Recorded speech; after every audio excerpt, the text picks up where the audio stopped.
Բարև ձեզ, սիրելի ընկերներ, այսօր անդրադառնալու ենք այն մարդկանց, ովքեր համարվում են 7-եր, 8-եր եւ 9-եր։ 7-եր են այն մարդիկ, ովքեր ծնվել են յուրաքանչյուր ամսվա 7-ին, 16-ին եւ 25-ին։ Այս մարդիկ, ինչպես գիտեք նախորդ տեսանյութերից, սիրում են ամեն ինչ խորությամբ ուսումնասիրել։ Նրանք լավ գիտական աշխատողներ են,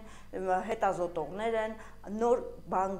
գտնողներն են, ուսումնասիրողներն են։ Այսինքն, եթե 7-երը որևէ հարցի մեջ ընկղմվում են, ապա ողջ խորությամբ են սիրում տվյալ ոլորտը ուսումնասիրել։ Այս մարդիկ կարողանում են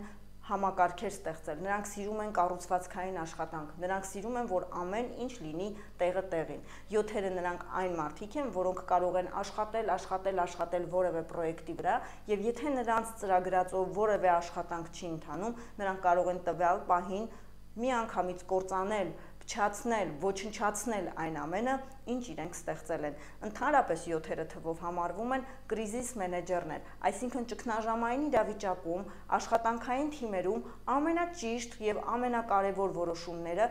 նրանք են հենց որոշում։ 7-երի հետ աշխատանքում պետք չէ, որ նրանք մի տեղում երկար աշխատեն։ Նրանք կարող են տվյալ ոլորտը, տվյալ աշխատանքային վայրը ծաղկեցնել իրենց ներկայությամբ եւ իրենց գործունեությամբ, բայց երկար մնալու դեպքում նրանք կարող են նույն այդ համակարգը ոչնչացնել։ 8-երը այն մարդիկ են, ովքեր ունեն միլիոնատիրոջ կոդ, եւ եթե դուք դեռ միլիոնատեր չեք, ուրեմն խնդիրը կապված է հենց ձեզ հետ։ Շատ եք սիրում քննադատել աշխարհը, շատ եք սիրում աշխարհը բաժանել չարու եւ բարի, արդարի ու անարդարի։ Գնում եք դեպի արդարությունը, բայց հանդիպում եք անարդարի։ Սա էլ արգելափակում է ձեր գումարի հոսքը։ Եթե 4-երը կարողանում են 0-ից համակարգեր ստեղծել, ապա 8-երը դրանք այն մարդիկ են, ովքեր լավ գործարարներ են եւ այս մարդիկ կարող են տարբեր կառուցվածքներ ղեկավարել, պարտականություններ բաժանել եւ մարդկանց թույլ տալ, որպեսզի իրենց միջոցով գումար աշխատեն։ 8-երը այն մարդիկ են, որոնք սիրում են աշխատանքում հիպերվերահսկող լինել, բայց հենց նրանց է խորհուրդ տրվում, որ վերահսկողությունը փոքր-ինչ թուլացնեն եւ այն մարդը, որը աշխատում է տվյալ ոլորտում, վստահ են, որ նա իր գործի գիտակն է։ Որքան ավելի շատ աշխատանքում դուք բծախնդիր տեսնեք, որքան գտնեք, որ վերահսկողությունը ուժեղացնելու միջոցով բիզնեսը կարող է աճել, այնքան գումարի ոլորտը ձեր ավելի փոքր կլինի եւ հոսքերը գնալով կնվազեն։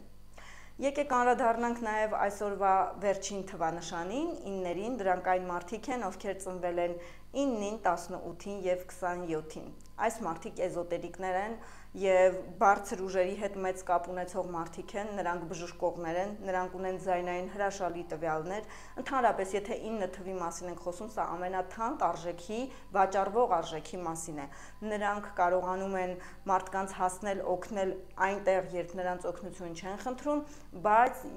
պետք է այստեղ խորհուրդ տամ 9-ին, որ եթե քանի դեռ ձեզանից օգնություն չեն խնդրել, մի հասեք եւ փրկեք մարդկանց, որովհետեւ սա ձեր գումարի հոսքը արգելափակում է։ Մարդկանց օգնության ձեռք մեկնեք միայն այն ժամանակ, երբ նրանք իրավամբ ունեն ձեր օգնության կարիքը եւ դիմել են ձեզ այդ ուղղությամբ աշխատելու համար։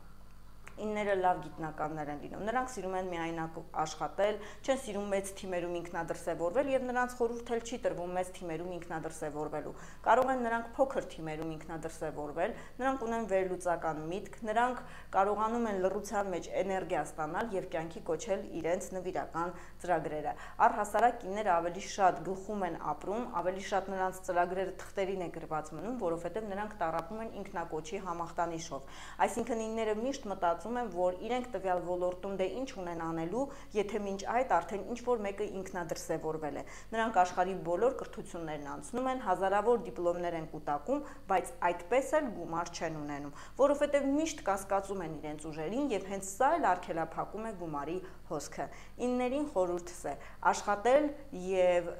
չգտնել, որ իրենց ունեցած գիտելիքը ամենաքիչն է։ Դուք ամենաշատ գիտելիքներն ունեք առհասարակ, որովհետև դուք ամենաշատն եք կասկածում ձեր սեփական ուժերին եւ գիտելիքի մակարդակին։